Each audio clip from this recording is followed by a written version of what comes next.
반갑습니다. 반갑습니다.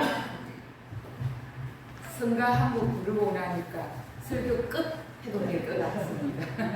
정말 성가 가사들이 그냥 본문이 너무 와 닿도록 설명도 잘해주시고 그렇게 돼서 성가를 듣는데 그런 느낌이 왔습니다. 네, 여러분들 이 본문을 한번 공부해본 생각을 해본 적이 있는지 오늘 인가품 31장 아마 읽기는 수없이 읽었을 것 같고 읽어보면 그다지 막 어려운 것은 없을 것 같고 그런 아마 저가 그랬던 것 같아요. 근데 그다지 깊이 생각해보지 않고 이 본문을 그냥 읽었던 것 같은데 이 본문의 그 이면을 한 번 더 생각해볼 수 있는 시간으로 오늘 제목은 3세 인과가 어찌 그리 빠르리요. 이것은 이 대종사님과 제자가 대화하면서 제자의 말씀 이야기입니다. 3세 인과가 어찌 그리 빠르리요. 이렇게 이제 궁금하면서 뭔가 이해되지 않는 그런 이제 답을 하신 그런 내용인 것 같습니다. 이제 고개 들고 이거 보지 마시고 그 지금 내용을 한번 이제 읽은 거를 생각해 보면 대종사님께서 영산에 계실 때 대종사님 영산 성지는 이제 우리 처음 오신 분들은 오늘 처음 오신 분이 계셔서 설명을 미리 하기는 그렇지만 원불교가 탄생한 곳이 영산 성지인데 전라남도 영광군 거기서 대종사님께서 계시는 그런 때에 그때 체포라 하면은 그냥 요즘 말하면 그 야채 같은 거 심어놓은 그런 채소밭을 말하는 거죠. 체포. 그런 채소밭에 대종사님이 가셨는데 제자들이 일을 하고 있었어요. 근데 일을 하고 있는데 마침 채소밭 옆에 궁항이 있는 거죠. 여러분들 이제 시골에서 자랐거나 하신 분들은 대체로 아실 거고 도시에서는 잘 이렇게 모르는 그런 부분인데 궁항이라면 저도 과수원을 해서 조금 제 어릴 때 기억이 있거든요. 그 밭 어느 한쪽에 땅을 파가지고 거기에 물도 그렇게 고이고 또 사람 인분도 때로는 갖다 넣고 그리고 풀 같은 것도 뜯어서 거기에 들어가고 그래서 그 안에서 삭히는 거예요. 분황이라는 것이 이제 그 채소를 키우고 이제 과일을 성숙하게 하려면은 이제 비료를 내야 되는데 우리 화학 비료가 아닌 과거에는 이 자연 비료를 만들어서 필요할 때 그거를 갖다가 쓰는 거예요. 근데 그 상황인 것 같아요.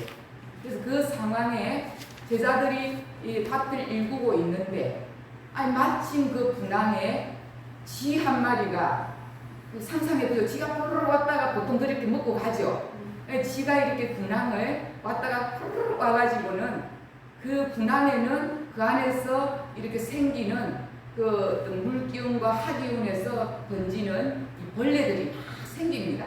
저희들 여름에 포도만 하나 갖다 놓고 먹고 껍질 하나도 벌레가 생기듯이 그 분황에는 묵벌레들이 안에서 막 이렇게 꼬물꼬물하고 이제 있었겠죠.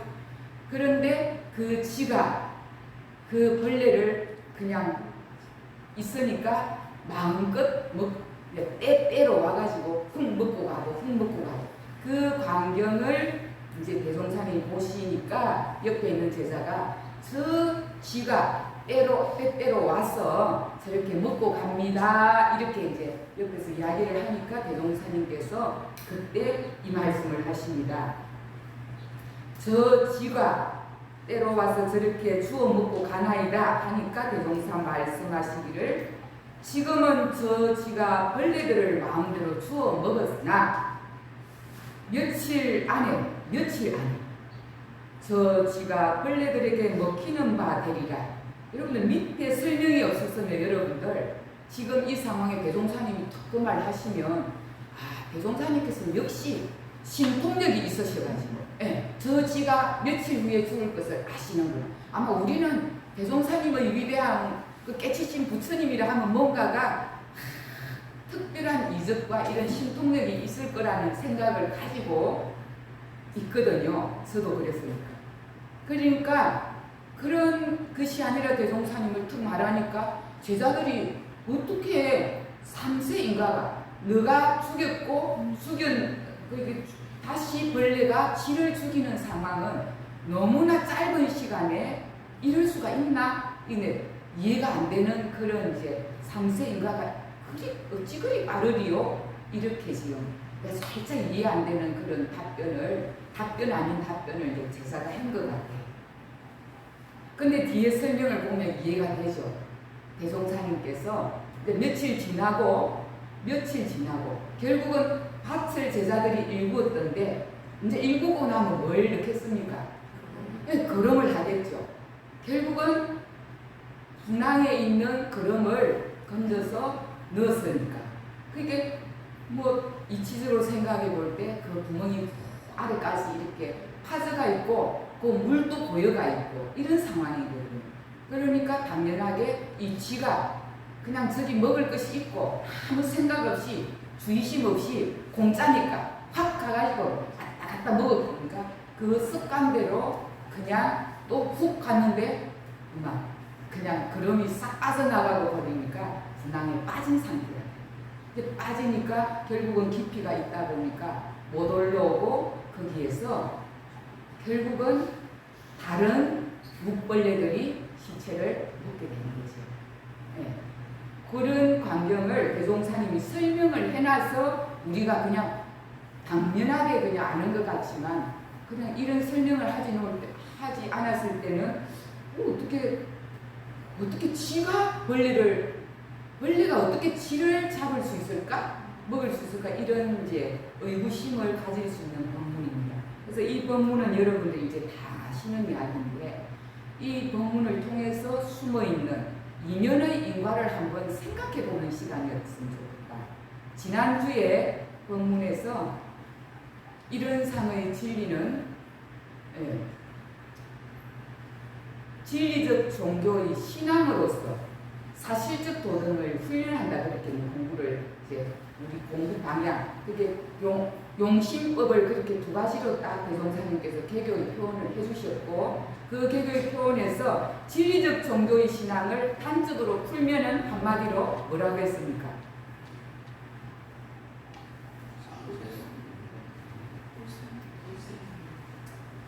진리적 종교의 신앙을 딱 한마디로 제가 다른 풀어서 설명하는 불생불멸과 인과공이라 했어요. 네. 여러분들 진리적 종교를 여러분들 지금 신앙하고 있어요. 근데 그것을 여러분들이 풀어보면은 그거다는 거죠.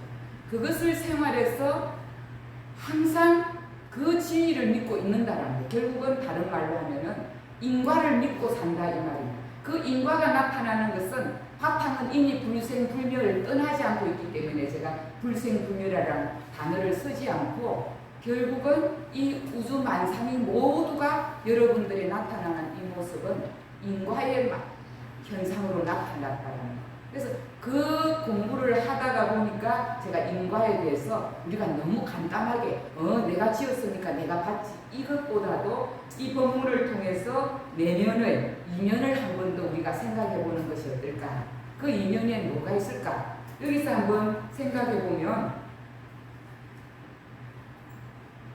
대종사님께서 그 체포밭을 이야기했는데 여러분들 한번 체포밭 생각해 보면 이 인생살이가 체포밭이나 그게 다르지 않아요. 여러분 체포밭 그 이제 밭을 일구려 하면은 제일 먼저 사람이 노동을 해야 되죠. 예, 노동을 하는데 땅을 일구다 보면 방금처럼 벌레가 죽기도 하고 그리고 거기에 정성이 가기도 하고 그리고 거기에 어떤 재주도 있어야 돼요. 그 농사 짓는 재주도 있어야 돼요. 그러니까 그 야채 채소를 하나 먹는 데는 우리가 보이지 않는 그 안에서 일어나는 많은 인과가 있다는 거예요. 근데 우리는 간단하게 나타난 것만 볼 수 있는데 우리가 이 모양으로 이렇게 사는 거의 이면에는 죽이고 살리고 하는 수많은 노력과 강약의 과정이 있다 이제 강자와 약자의 과정. 방금 쥐는 벌레하고 비교했을 때 강자일까요? 약자일까요? 예? 강자죠. 그냥 볼 때는 강자예요.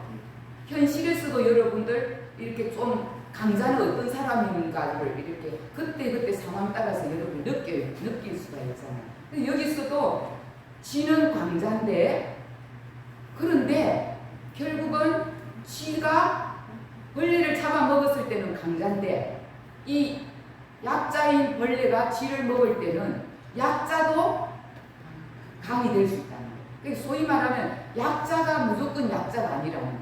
그러니까 강자도 약자한테 죽을 수 있고 약자도 강자한테 죽을 수 있고, 그래서 이 인과라는 작용은 우리 눈에서 보이는 그것만이 아니라 그 이면에는 수많은 인간 사회는 강과 약이 서로 계속 바뀌면서 무슨 작용? 인과작용을 하고 있다는 이 사실을 보여준 겁니다. 그래서 여러분들이 간단하게 그냥 내가 생활하고 있는 이 순간들이 그냥 그것만이 아니라 이 하나가 오기까지에는, 고기 하나를 먹기까지에는 수많은 거기에 강약이 함께 죽고 살고 하면서 인과가 법칙이 그 안에서 이루어졌다는 거죠. 근데 그것이 어쨌든 살아가면서 간접적인 영향을 우리가 받을 수 있고 직접적인 영향을 받을 수 있다는 거죠. 강과 약이 아울러지고 있다. 또 하나는 인과의 법칙에서 방금 여기에서 봤을 때 인과가 두 가지 인과가 있다. 하나는 직접적인 인과, 하나는 간접적인 인과. 자, 여러분들, 쥐가 벌레를 먹였는데 벌레가 죽일 수 있습니까? 못 죽이잖아요. 근데 인과로 봤을 때는 우리가 보통은 과거생, 현생, 내생 이렇게 이야기합니다. 전생, 현생, 내생 이렇게 이제 이야기하는데 여기서 볼 때는 전생, 현생, 내생이 아니에요. 우리가 볼 때는. 그죠? 그냥 며칠 만에 전생, 현생, 내생이 다 되어버렸어요. 그래서 여기에서 바라보는 삼생은, 우리가 보는 삼생은 인간이 생각하는 70년 산다 생각하고 37, 20일, 200년이 아니에요. 하루살이는 하루가 일생이 되는 거죠. 벌레는 뭐 1년, 2년이 벌레가 일생이 되기도 하고, 아까 쥐는 한 3, 4년이 일생이 되기도 하고. 그래서 이 모든 세상의 구성원들이 아까 이야기한 대로 내가 저것을 잡아먹었지만은 저 벌레가 다시 태어나서 쥐를 잡으려면 고양이로 태어나든지 힘이 있어야 되는데 그 고양이로 태어나서 죽이는 게 아니라 누가 죽인다? 간접의 인과가 역할을 한다는 거죠. 직접적인 인과와 간접적인 인과가 항상 동시에 가요. 내가 예를 들어서 이 사람을 탁 이렇게 때렸는데 만약에 내가 저 때릴 힘이 없어서 어떤 상황이 안 된다면 그 다른 간접적인 인과가 인과의 법칙에서 반드시 실현을 하고 있다는 거죠. 그러니까 여기에 벌레와 쥐의 모습을 통해서 우리의 삶에는 수많은 사람들이 내하고 관계없는 것 같지만은 그 많은 것들이 내 삶 속에서는 관계가 있을 수도 있다는 거예요. 그거 내 일 아니지. 아니요. 삶 속에서 대종사님께서는 그 살얼음 밟듯이 여러분들 살아라 걸어라 이렇게 했던 말이, 그 말씀들이 그때는 뭐 그런가 보다, 뭐 조심해서 살아야지. 살얼음, 여러분 살얼음 밟으려면 다리를 함부로 발을 못 옮기잖아요. 그리고 함부로 못 올릴 때는 얼마나 주의하고 조심하고 만져보고 또 두드려보고 할 텐데, 이 쥐가 그냥 먹을 것이 잔뜩 있으니까 공짜니까 푹 갖다가 그냥 공짜니까 다 여러분들이 받아서 먹는 거예요. 여러분들의 삶 속에서 내가 그렇게 공짜로 수없이 마음껏 먹고 있는 것도 아까 같이 그 안에서는 많은 인과의 작용이 있다. 주의심 없이 먹다가는 여러분들도 어느 때는 간접적으로 나가 영향을 받고 있을 수가 있다. 이런 것이 여기 숨어 있는 거예요. 인과는 우리가 생각하는 간단한 논리로 너 이렇게 했으니까 이렇게 온다 이것이 아니라 수많은 것들의 내면에서 강약이 작용하고 직접과 간접의 인과작용이 일어나고 있다.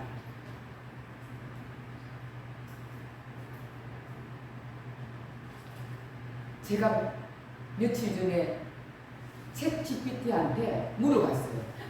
뭘 물어봤냐? 여러분들 더우면은 뭘 켜게 돼 있습니까?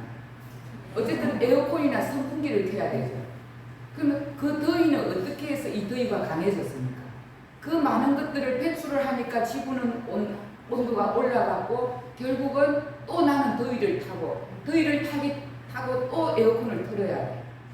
이 현상이 우리가 지금 내가 짓고 내가 받는 인과가 적실하게 현상에서 우리는 살고 있잖아요. 그래서 너무 인과가 무서웠어.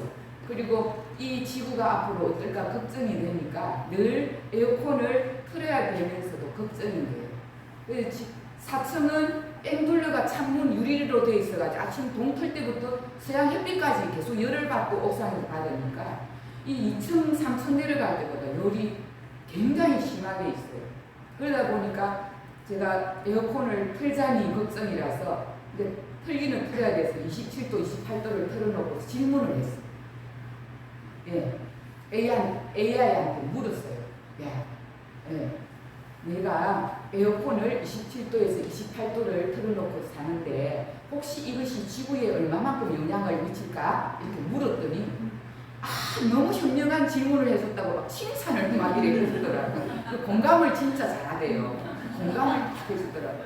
그러면서 너무나 좋은 질문인데 그 정도면은 지구의 영향이 지금으로는 약하니까 굉장히 현명한 치사고 만약에 그것을 그렇게 안 켤 때는 당신이 병이 왔어.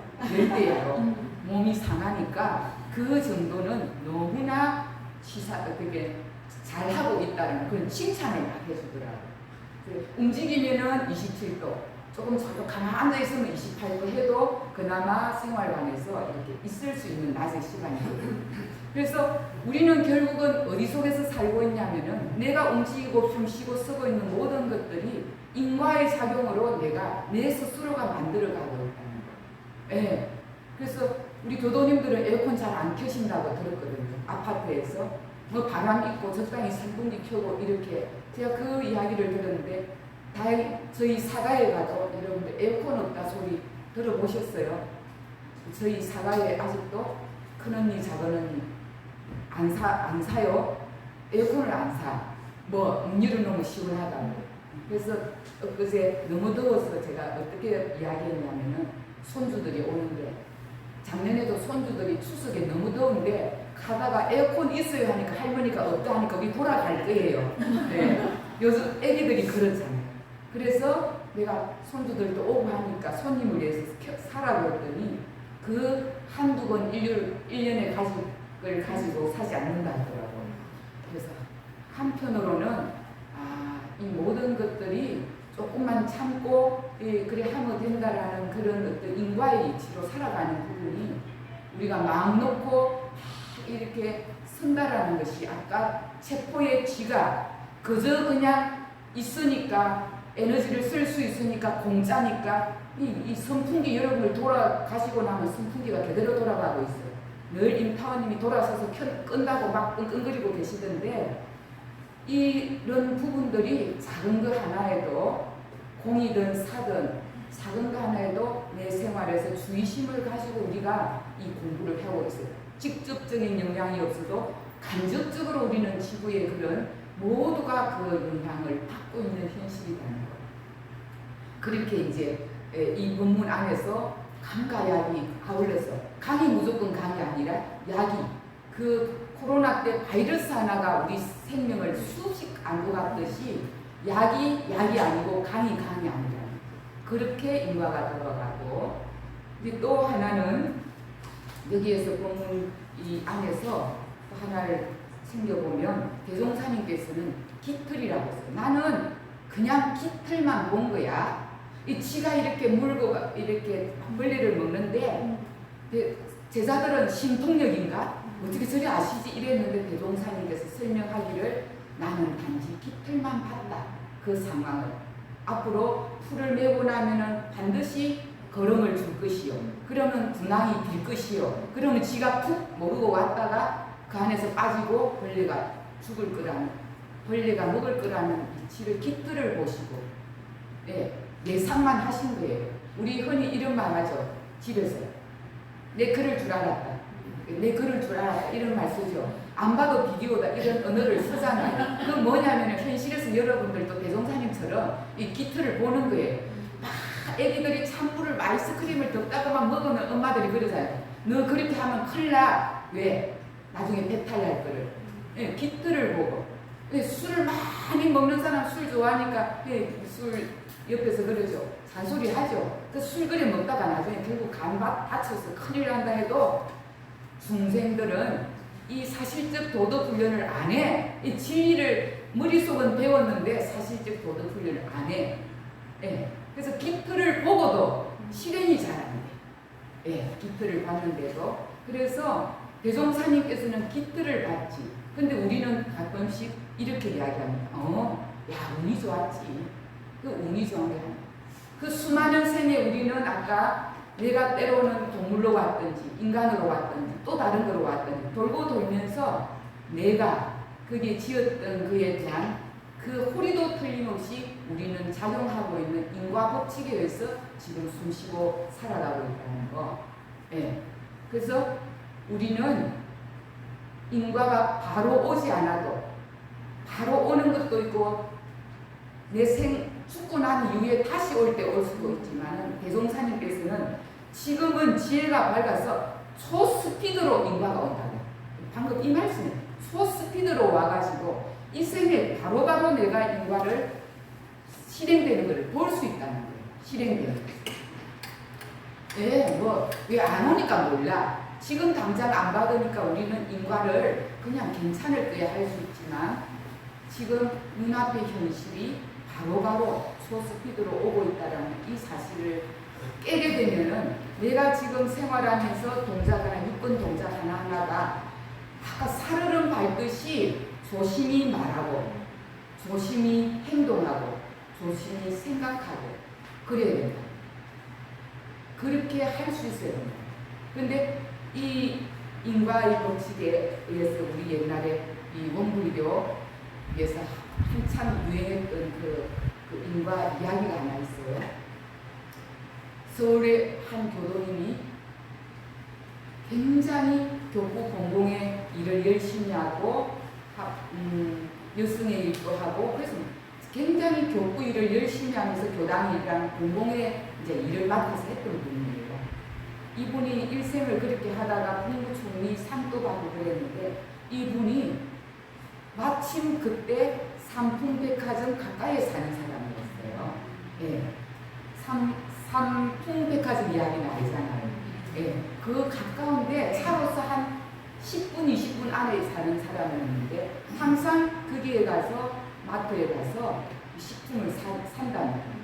근데 그분이 그날도 식품을 사러 가는데 그렇게 사러 가면 꼭 딸이, 중학생 딸이 같이 엄마를 따라가면서 꼭 백화점만 가면은 아이스크림을 사달라는 거예요. 예. 그래서 그날도 딸과 함께 이제 마트에서 일을 다 보고 그때가 6월이었어요. 다 보고 딸한테 아이스크림 먹으러 갈까 하니까 딸이 너무 지금 후덥지근해. 더운데 오늘은 그냥 가자 이러더래요. 딸이. 예, 근데 다른 데 갔다면 항상 그 아이스크림을 그 백화점 가서 먹는 게 그냥 엄마 따라온 그 이제 재미야. 그날 유독 그 딸이 엄마가 그냥 가서 가니까 오늘 안 먹을래 해서 지하 차고에서 이렇게 나와가지고 차로 몰고 한 1분, 2분 딱 나갔는데 이 막 산이 무너지는 것 같은 개멍 소리가 확 나는데 정말 그때 한순간에 무너졌거든요. 그런 영화도 나오고 이렇게 간접적으로 저도 보고 했지만 그 이야기를 이분이 이제 했던 일화가 있어요. 그래서 어쨌든 우리가 살아가는 데 있어서 운이 아니고 행운도 아니야. 기적도 아니야. 이 모든 삶의 인과의 이 우주의 법칙은 내가 어떻게 숨쉬고 생활하고 움직이느냐에 따라서 아까 보이지 않는 가운데서도 강약이 작용하고 삼세가 작용하고 끊임없이 그 안에서 이렇게 인과의 법칙이 작용하고 있다는 것이 진리의 종교의 신앙이라는 거예요. 우리가 진리적 종교의 신앙이라고 하지만 이것이 바로 믿고 따르는 것이 진리적 종교의 신앙이다. 네. 그래서 여러분들 오늘 이 본문을 우리가 그냥 대종사님 말씀이 그냥 쉽게 이해되는 것 같지만 이 안에서 움직이는 이 약간 이면을 한번 생각해 볼 때 삼세 인과가 한순간에 내 인간의 삼세가 아니라 모든 것의 삼세에 그 성질에 따라 일의 성질에 따라서 몇 생이 걸릴 수도 있지만 한순간에 어제 오늘 내일 천도본문에서 영가시여 그게 지난 것의 지음과 그게 전생이라고 말 안 했어요. 지난 거의 지음 그리고 지금 지는다 그리고 미래에 받을 바 이렇게 표현을 하셨거든요. 이게 삼생이라는 것은 전생, 현생, 내생이 아니라 살라로 말할 때는 지금 1초 전에도 과거고 지금 현재고 바로 조금 있으면 미래가 될 수 있는 이런 인과법칙이 초스피드로 지금은 변화해가고 있다는 대종사님의 말씀을 이렇게 말씀해 주셨고요. 오늘 대종사님 강대 때 일화 딱 한 가지 이 말씀만 대종사님 말씀만 드리고 마치겠습니다. 오늘 여러분들이 이 더운 날 어쨌든 저희들이 정관을 가서 봉사를 해야 되는 그런 시간입니다. 그래서 다 갈 수는 없고 일부 좀 심신이 함께 할 수 있는 그런 분들만 함께 가기로 했는데 대종사님 당대 때 예화 하나를 제가 들어보면 대종사님도 이렇게 사실구나라는 말을 들어오는 게 이공주 선지님 이야기는 많이 이공주 선지님 아실 거고 이공주 선지님이 옛날에 중국에서 살았어요. 그 아들이 박창기예요. 고등학교 때 대종사님께 와서 공부를 하려고 서울에서 내려왔습니다. 근데 대종사님이 어쨌든 박창기를 이렇게 이제 공부를 시키고 하려고 당신 방 옆에 이렇게 머물게 하면서 당신이 머무는 조실을 청소를 시킨 거예요. 근데 이날 또 청소를 해야 되는데 박창기가 청소 시간을 조금 늦게 도착했어요. 그러니까 대종사님께서 오니까 대종사님이 덩치가 이만하신데 이래 쭈글수 앉아가지고 끙끙거리면서 막 청소를 하고 계신 거예요. 그랬더니 여기가 이제 그대로 나옵니다. 속태산 대종사가 큰 치부를 쪼그리고 앉아 끙끙거리며 청소를 하고 있었다. 박창기가 깜짝 놀라며 속태산 대종사께 말씀드렸다. 그런 일은 저희들어 하라 하시지요. 이렇게 박창기님이 이야기를 했어요. 그랬더니 속태산 대종사가 박창기의 말을 듣고 말했다. 남들 안 지어도 복을 받을 줄 아느냐. 나라고 복을 안 짓고 내가 복 받을 줄 아느냐. 깨달은 성자라고 아니라고. 남들 안 지어도 복을 받을 줄 아느냐. 나는 복을 안 지으면 복을 못 받는다는 것을 손바닥에 구슬이 놓인 것처럼 너무 잘 안다. 대종사님이 현실에서 그대로 당신의 삶의 모습 속에서 공부를 이렇게 하신 거예요. 손바닥에 구슬이 놓인 것처럼 너무 잘 안다. 그래서 끊임없이 복을 짓는 일을 찾아서 복을 짓고 살려고 한단다. 박창기님한테 그대로 나도 그렇게 지금 복을 지어야만이 복을 내가 받지. 그렇게 설명을 합니다. 그렇게 하면서 덧붙여 하시는 말씀이 너희들의 인생이 고와 낙이 상관인 것은 어떤 때는 마음이 나서 복을 짓고 어떤 때는 복을 짓는 마음을 놓아버리기 때문이니라. 너희들의 인생이 고락이 상관인 것은 어떤 때는 복을 잘 짓고 어떤 때는 마음을 놓아 복을 짓지 않는 때가 있기 때문에 복을 받기도 하고 죄를 받기도 하고 그렇다라는 것을 이 성자가 이 모든 성자 중에 성자인 대종사님께서 이 현실을 가지고 당신이 내가 복 안 짓고 내가 어떻게 복 받냐 하면서 그 박창기님 앞에서 그 법문을 그렇게 해주신 것이 이공주 선지님의 책에 이 자료가 나온 이야기입니다. 여러분, 인과라는 법칙은 너무나 많이 알고 배워왔고 그렇지만 살아가면 살수록 이 인연에 얼마나 깊은 이치가 있다는 걸 아시고 삶 속에서 이 법을 만난 이유는, 이 법을 만난 것은 이런 진리적인 이치를 알아서 영생을 내가 좀 더 복받고 지혜를 심는 그런 삶으로 살아가기 위한 것이고, 여러분 이런 법칙을 누구에게 가르쳐 주고 싶어요? 이 인과의 진리, 우주의 진리를 자식에게 돈만 나눠주는 게 아니라 이 이치를 알아서 영생을 스스로 꾸려갈 수 있는 그런 삶으로 갈 수 있도록 우리 후손들에게 많이 여러분들이 입으로 정성으로 진리불공과 사실불공을 해서 내 후손들이 우주의 진리의 깨달음을 얻어서 진급하고 영생에 사람의 몸으로 와서 그 진급하고 부처님 인연을 만나는 그런 소중한 모두들이 되기를 바라고, 더운 날씨에 오늘 함께 해주셔서 감사합니다. 감사합니다.